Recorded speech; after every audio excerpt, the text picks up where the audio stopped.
अस्सलाम वालेकुम, Wasim Hussain is you and आप देख रहे हैं मेरा channel YouTube channel Jupiter academy. तो my dear listeners and my subscribers, तो आज हमारा टॉपिक है लीग ऑफ नेशन। मैं आज आपको ये बताऊंगा कि लीग ऑफ नेशन बनी क्यों और league of nation formation, league of nation के सक्सेस और why the league of nation was failed, miserably failed. तो लीग ऑफ नेशन फेल क्यों गई? तो पहले तो थोड़ा जनरली इंट्रोडक्शन दें, डिस्कशन करें। तो लीग ऑफ नेशन बनी क्यों? लीग ऑफ नेशन, जब आप सबको पता है कि वर्ल्ड वार वन जब खत्म हुई, at the end of the world war one, तो the league of nation was the brain child of the American president Woodrow Wilson. तो वो अपनी 14 पॉइंट्स में ऑलरेडी कह चुका था कि there is the need of the international organisations to prevent the war, to prevent the succeeding war and to protect the succeeding generations from the scourge of war. तो उसका ये आइडिया मटेरियलाइज हुआ, League of Nation बनी। तो उसके हम formation पे बात करेंगे, उसके हम ऑर्गन्स पे बात करेंगे कि कौन से प्रिंसिपल ऑर्गन्स थे लीग ऑफ नेशन के, एंड देन सक्सेस पे एंड देन फेल्यूर पे। तो पहले तो हम आते हैं कि फॉर्मेशन पे। जैसे कि वर्ल्ड वार वन खत्म हुई तो league of nation came into existence on 10 January 1920। Headquarter was held at Geneva, Switzerland, and the main aim was to settle the international disputes before they got out of hand। मतलब करना क्या है कि जो main international disputes है उनको handle करना है और उनको प्रिवेंट करना है and prevent the war breaking out again. League was brain child of the American president Woodrow Wilson. तो अब इनके टू मेन एम थे लीग ऑफ नेशन के। There are the two main aim of the league of the nation. The first was collective security and the second was the international cooperation. अब collective security and international cooperation पे इसके two aim set किए गए। तो this was all the formations of the league of the nation. तो अब हम जैसे कि organs of league of Nations पे बात करें। ऑर्गन्स मतलब कि उसकी कौन सी स्ट्रक्चरल फॉर्मेशन थी उसकी, जैसे असेंबली, कोई कोर्ट, कोई काउंसिल। तो ये हम डिटेल में डिस्कस करते हैं। तो पहला तो इसका प्रिंसिपल ऑर्गन था the general assembly. The general assembly का काम क्या था? The general assembly meet annually and contain the representative from the all states. General assembly annually उसकी मीटिंग होती थी और जो भी उसके मेंबर्स थे, मेंबर स्टेट्स थे लीग ऑफ द नेशन के, वो एनुअली मीटिंग उसकी होती थी and function was to decide general policy, revision of peace treaty.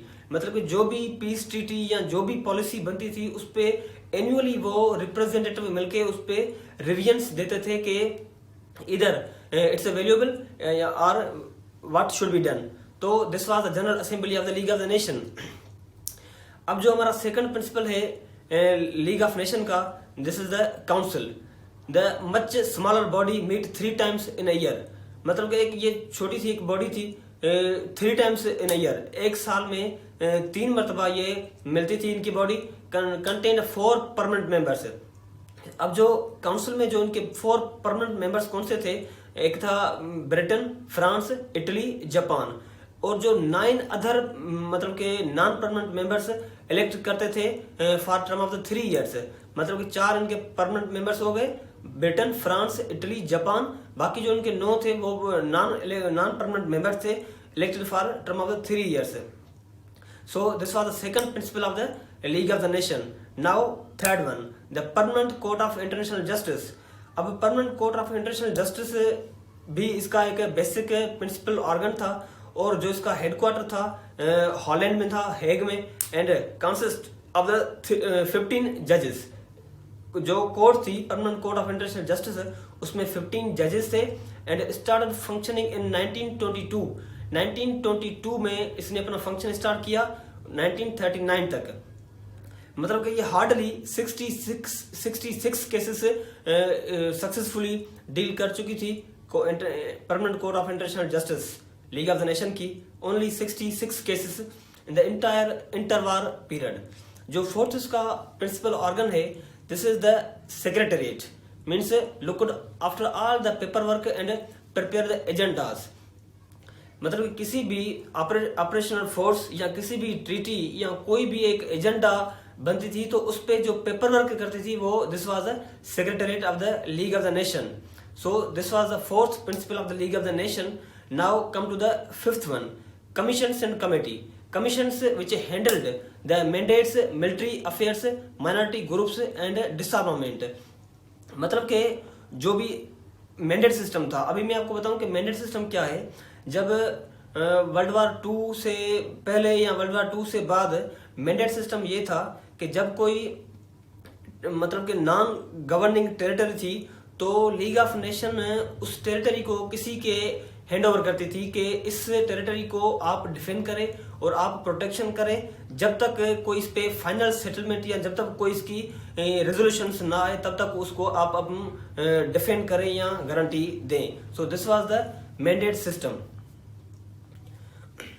तो इसलिए हम कहते हैं कि जो कमीशन एंड कमेटी थी वो क्या है कि जो एजेंडाज बनती थी, जो माइनॉरिटी ग्रुप थे, जो डिसआर्मामेंट थी, committees were for international labour, health, economic, child welfare, women rights.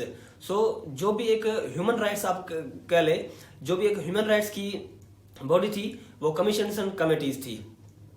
So this was the 5 principles of the league of the nation. First आपका general assembly, second the council and third one was the permanent court of international justice and fourth was the secretariat and fifth was the commission and committee. अब ये these all were 5 major principal of league of nation. अब जब हम success पे बात करेंगे सो मतलब कि लीग ऑफ नेशन किस किस एरिया में या किस उस इंटरनेशनल डिस्प्यूट्स में वो सक्सेस गई और उसने कौन सी सक्सेस की. तो जो first and most formidable success of the league of nation थी वो है कि द इंटरनेशनल लेबर ऑर्गेनाइजेशन जो आज तक मतलब कि चल रही है लीग इंटरनेशनल लेबर ऑर्गेनाइजेशन. तो ये international labour organisation League of nation का एक only and only one principal success है जो कि आज तक एग्जिस्ट है. अब इंटरनेशनल लेबर ऑर्गेनाइजेशंस का क्या वर्किंग स्ट्रक्चर था. ये फिक्स करती थी maximum working days and week specific minimum wages. जो भी एक लेबर जो भी लेबर्स थी उनके वर्किंग डेज और उनके वेजेस जो है वो उसका ये काम था कि ये फिक्स करना है. The sickness and unemployment benefit old age pension. जो मतलब कि जो भी लेबर अपने 60 इयर्स के या 50 इयर्स के बाद जो रिटायरमेंट होते थे तो उनका जो ओल्ड एज बेनिफिट था वो डील करती थी international labour organisation. Now second this was the first success of the league of the nation. Now second success of the league of the nation was the refugee organisation. Should the solve the problems of the thousands of prisoners of war in Russia. मतलब कि जैसे world war 1 हुई तो उसमें भाई thousands of the prisoners of वार हो गए ना. तो उस जो थाउजेंड्स ऑफ प्रिजनर्स ऑफ वार के जो प्रॉब्लम सॉल्व किया वो रेफ्यूजी ऑर्गेनाइजेशन ने किया. Help was given thousands of peoples fleeing from Nazi persecution. जो नाजी जर्मनी है जो वहां से लोग मतलब कि माइग्रेशन होना स्टार्ट हो गई तो उसका जो प्रोटेक्शन थी वो रेफ्यूजी ऑर्गेनाइजेशंस ने दी, वो लुक आफ्टर करती थी. So this was the second success of the league of nation. अब जो third one was the health organisations. investigated the causes of the epidemics, successful is combating typhus in Russia. जो third one इसका success था वो health sector में था क्योंकि एक रशिया में highest level of the typhus fever की वेव आ गई थी. तो उस टाइफस को सक्सेसफुली डील किया हेल्थ ऑर्गेनाइजेशन से लीग ऑफ नेशन के. तो this was our third principles of the league of nation. Now the fourth one was the political disputes. अब थोड़ा हम पॉलिटिकल डिस्प्यूट्स पे आते हैं कि पॉलिटिकल डिस्प्यूट्स कौन से रिजॉल्व किए लीग ऑफ नेशन ने. पहला तो आपका जो बहुत बड़ा इशू हुआ वो फिनलैंड एंड स्वीडन के बीच में हुआ. एक आइलैंड था, AALAND, आप गूगल कर लेना, सर्च कर लेना भले. तो उसमें क्या था कि फिनलैंड और स्वीडन के बीच में एक डिस्प्यूट हो गया. Verdict went in favour of Finland 1920 का ये एक वर्डिक्ट है लीग ऑफ नेशन का जो उसने वर्डिक्ट दिया था इन फेवर ऑफ फिनलैंड, बिल्कुल एक इशू को रिजॉल्व किया between the Finland and Sweden के बीच में. So now the second is the claim of the Germany and Poland over the industrial area of the upper Silesia. League decided it should be divided. Poland और Germany के बीच में क्या था कि एक इंडस्ट्रियल एरिया था तो उसका नाम था द अपर साइलेसिया. तो जब वो जर्मनी ने क्लेम किया तो लीग ऑफ नेशन उसमें इंटरमीडिएशन का रोल प्ले किया और उस रोल जो अपर आइलैंड था, इंडस्ट्रियल एरिया था, उसको डिवाइड कर दिया गया between the Germany and Poland. So now the Greeks invaded the Bulgaria. League intervened. Greek troops were withdrawn and damage were paid to the Bulgaria. Greeks और Bulgaria के बीच में एक कॉन्फ्लिक्ट हो गया. मतलब कि ग्रीक्स ने क्या किया कि इन्वेड किया बल्गारिया को, तो लीग ऑफ नेशन ने इंटरवेन किया और जो भी डैमेज हुआ था बल्गारिया का उसने पे करके दिया था ग्रीक्स ने. So now the fourth dispute was when the Turkey claimed the British mandatory territory of Iraq. तो league decided in favour of Iraq. मतलब कि इराक का कुछ ऐसा मतलब कि टेरिटरी इराक की जो अंडर द मैंडेट सिस्टम में थी, तो तुर्की ने उस पर क्लेम किया. वो this territory was under the mandate system, under the British control.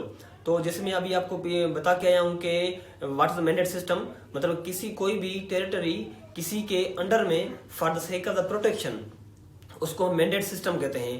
तो जब तुर्की ने क्लेम किया इराक की टेरिटरी को, तो लीग ऑफ नेशन ने इंटरवेन किया. तो फिर क्या हुआ कि वो जो डिसीजन था इन फेवर ऑफ इराक आ गया. तो जो भी टेरिटरी थी वो इराक को टेरिटरी वापस कर दी गई. So this was the political disputes which were resolved by the league of the nations. So अब हम आते हैं कि ये league of nation finally why failed. League of nation आखिर फेल क्यों? इतना सही तो मतलब एक वर्किंग स्ट्रक्चर था, काम कर रही थी और इतने डिस्प्यूट्स रिजॉल्व किए, तो despite that the league of the nation was miserably failed. So now the first हम उस पे फेल्यूर करते हैं. First failure of the league of nation का, तो it was too closely linked with the Versailles. Treaty of the Versailles हुई थी, तो वो हम ट्रीटी ऑफ वर्साइल्स हमारा सेपरेट टॉपिक है, वो हम करेंगे. तो उसमें क्या होता है कि the league seen like an organisation created for the benefit of victors powers. मतलब कि ये जो लीग ऑफ नेशन थी वो उसको ऐसे परसीव किया जाता था कि this was only created for the benefit of Victus. वहां पे एक मतलब एक परसेप्शन हो गई कि लीग ऑफ नेशंस ओनली उन विक्टर्स को बेनिफिट दे रही है जो कि वर्ल्ड वॉर 1 के विक्टर्स हैं. Some of its provisions caused troubles like territorial gains of the Italians and incursions of Germans in the Czechoslovakia and Poland. जैसे कि भाई जो इटालियंस टेरिटोरियल गेन्स कर गए थे और जर्मनी, ज़ीकोस्लोवाकिया और पोलैंड में इनकर्जन कर गई थी, तो उसको कुछ नहीं किया. जैसे कि हम मतलब कि हम टर्म यूज करते हैं द अपीजमेंट. तो उसमें इटालियन को और जर्मनी को इन्होंने कुछ नहीं, लीग ऑफ नेशन मतलब कि कलेक्टिव सिक्योरिटी के बुनियाद पे जिस पे बनी थी, कोई एक्शन नहीं लिया अगेंस्ट द इटालियन और जर्मनी जब इन्होंने इनकर्जन की थी ज़ीकोस्लोवाकिया एंड पोलैंड में. सो this was the first failure of the league of nation in term of the Italians and Germany. Now come to the second failure. It was rejected by the USA. No doubt it was a brainchild of the American president, but America ने, USA ने, United states of America ने उसको मतलब join नहीं किया, league of nation को join नहीं किया. क्यों? क्योंकि पहला तो ये हमें आर्गुमेंट मिलता है कि USA was not interested in the European affairs outside the USA territorial. So League felt a curious blow when in 1920 USA Senate rejected the League. जब यूएसए के सेनेट मेंबर्स ने रिजेक्ट किया था for the joining of the league of the nation को, league was deprived of the powerful members. So अब अगर क्योंकि जो Republican party was against the involvement of the European affairs, जब आपकी रिपब्लिकन पार्टी है जो जब लीग ऑफ नेशन बनी तो वहां पे जो मेजॉरिटी थी या रूलिंग पार्टी थी वो रिपब्लिकन पार्टी थी. तो Republican party was against the involvement of the European affairs. Republican party कि जो भी रिप्रेजेंटेटिव थे वो कहते थे कि हम यूरोप के अफेयर्स में हम क्यों इन्वॉल्व हों। From 1921 to 1933 Republicans believed in isolation, means the internationalist. वो इंटरनेशनलिस्ट थे, पीस करना है, लेकिन किसी के डोमेस्टिक इशू में वो इंटरफेयर नहीं करना है। तो ये हमें आर्गुमेंट मिलता है कि what is the reason behind the failure of the league of nation. भाई जो आप एक प्लेटफॉर्म बना रहे हैं इंटरनेशनल डिस्प्यूट्स को सॉल्व करने के लिए, जब उसको एक पावरफुल कंट्री ज्वाइन नहीं करेगा तो definitely it will be a fail. So now the third failure is that the important powers were not involved. Germany था, यूके, रशिया, जर्मनी को अलाउ नहीं किया गया था 1926 तक, क्योंकि जर्मनी ये कहा जाता था कि जर्मनी इज एग्रेसिव। जर्मनी को हम जब इन्वॉल्व करेंगे, मेंबरशिप देंगे तो फिर ये एग्रेसिव हो सकता है। This was the flawed agenda and flawed policy. USSR, जिसको हम रशिया कहते हैं, बिकम ए मेंबर्स इन 1934। जब रशिया 1934 में मेंबर हुआ तो जर्मनी लीग ऑफ नेशन से लेफ्ट हो गया। So first few years league was deprived of 3 world powers, Germany, USSR and USA. मतलब कि जब लीग ऑफ नेशन बनी एट द इनिशियल ईयर्स, जो ये 3 मेजर पावर्स थे, जर्मनी, यूएसएसआर, यूएसए, इन्होंने ज्वाइन नहीं किया। यूएसए ने तो ज्वाइन नहीं किया, लेकिन जर्मनी और रशिया को अलाउ नहीं किया गया ज्वाइन करने के लिए। So now the fourth failure is that the conference of ambassadors in Paris was embarrassment. जो एक पेरिस में एक एम्बेसडर्स की कॉन्फ्रेंस हुई, क्यों, मतलब कैसे कि इन 1920 में league support the Lithuania in her claim to Vilna which was seized by Poles. अब क्या था कि 1920 में जो लिथुआनिया का क्लेम था, ये बाल्कन स्टेट थी, जो लिथुआनिया का क्लेम था, द विल्ना एक टेरिटरी है, उस पे क्लेम था, which was seized by Poles मतलब कि जो पोलैंड की टेरिटरी पे जो कुछ टेरिटरी थी, वहां पे जो पब्लिक या वहां पे जो पॉपुलेशन रहती थी उसको पोल्स कहते थे उस टाइम में। तो which was seized by Poles, जो विल्ना टेरिटरी थी ना उसकी, लिथुआनिया की, तो वो वहां पे पोल्स लोगों ने सीज कर दी। तो when ambassadors insisted on awarding Vilna to Poland, league allowed it go hand. जब एम्बेसडर्स ने ये डिसाइड किया कि ये जो विल्ना टेरिटरी है ये लिथुआनिया को मिलनी चाहिए, लेकिन लीग ऑफ नेशन ने कोई एक्शन नहीं लिया, तो it was just embarrassment of the ambassadors at the Paris. Now the second one is that the Corfu incident. 1923 में कॉर्फ्यू इंसिडेंट हुआ। क्या था कि मतलब the boundary dispute between the Greece and Albania, 3 Italian officials were killed. एक Greece और Albania के बीच में एक बॉर्डर डिस्प्यूट, कोई टेरिटरी थी, वहां पे 3 Italian officials were killed. The Mussolini blamed Greeks and demanded.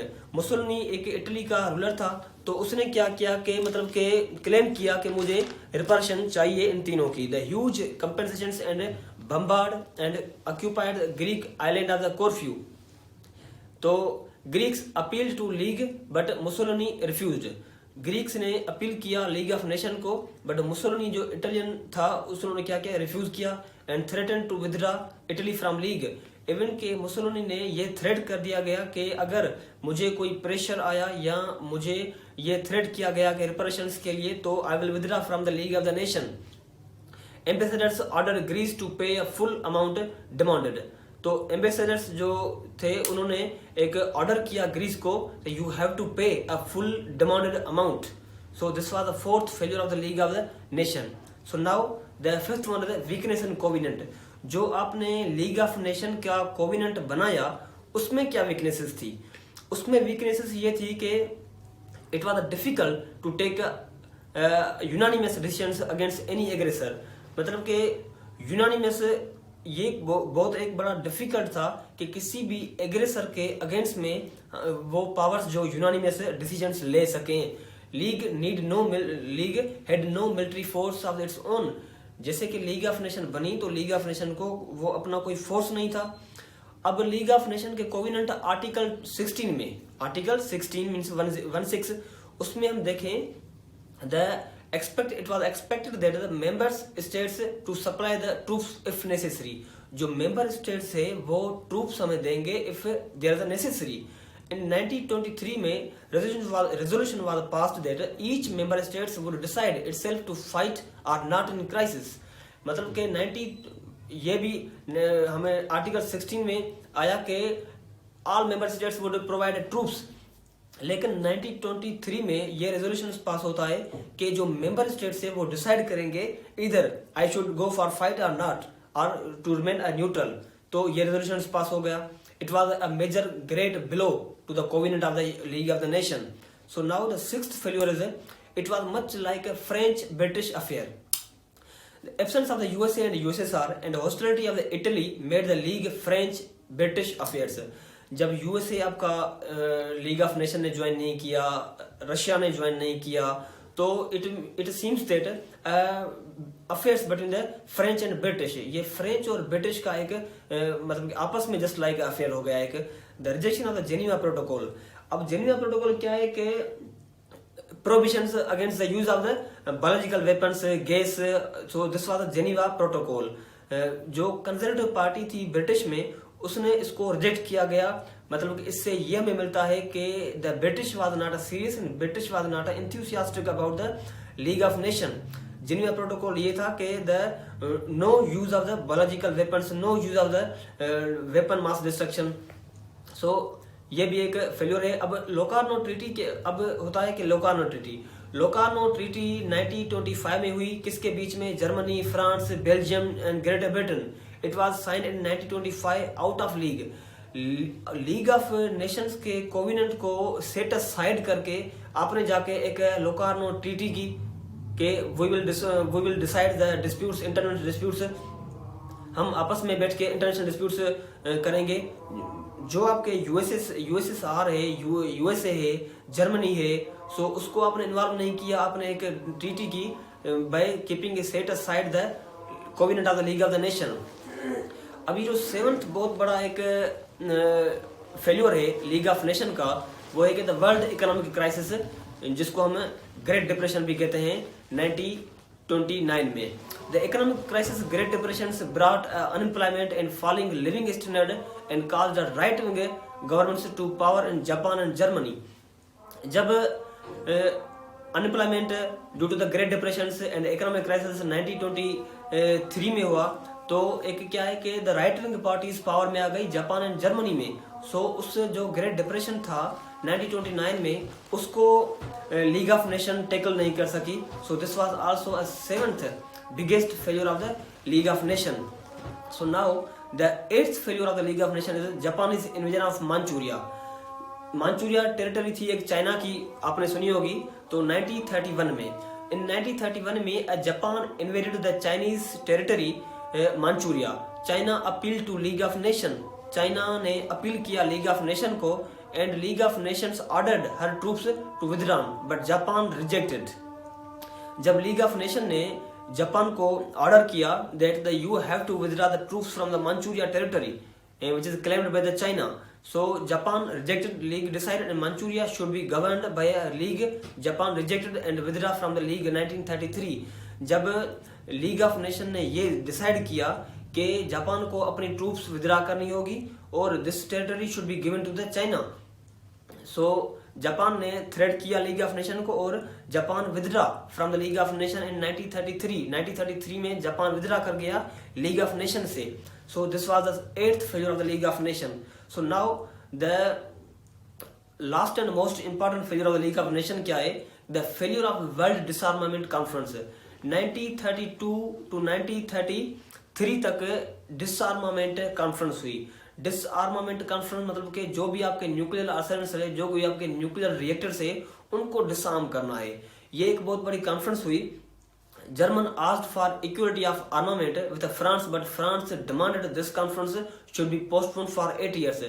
Germany ने क्लेम किया कि we should be equal in terms of the nuclear armament, nuclear terms armament.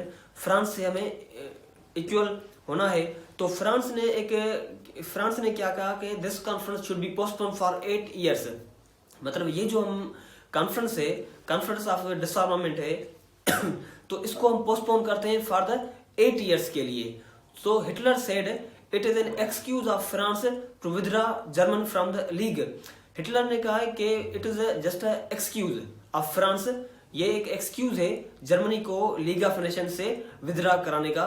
So this was the 9th failure of the league of nation. Yes my dear friends, so we have discussed the League of Nation formation, its 5 major principal organs and success, and at the end last failures of the League of Nation. So inshallah मिलते हैं next video में, and next video our will be a second world war, world war 2। So उसमें मिलते हैं, तब तक thank you, Allah Hafiz.